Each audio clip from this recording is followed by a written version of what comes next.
Hi everyone, here we've got ASUS ZenFone 8 and let me share with you how to allow unknown sources on this device. So first of all, let's enter the settings, and here we have to find apps and notifications. They should be on the third position. Now we have to tap on Special App Access. It will be at the very bottom of Apps section.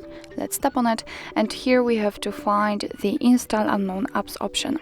And as you can see here, we've got the list of apps which are currently not allowed to install anything.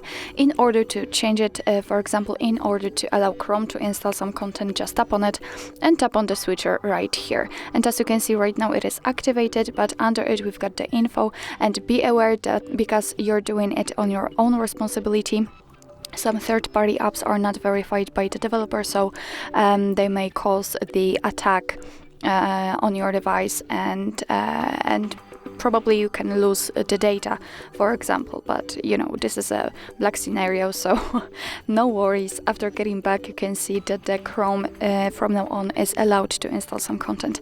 Obviously it will work with all other apps, for example the Gmail file manager, just they will have to appear on this list.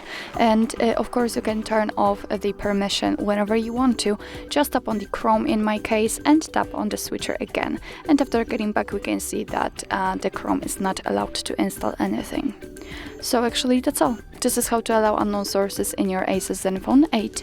Thank you so much for watching. I hope that this video was helpful, and if it was, please hit the subscribe button and leave the thumbs up.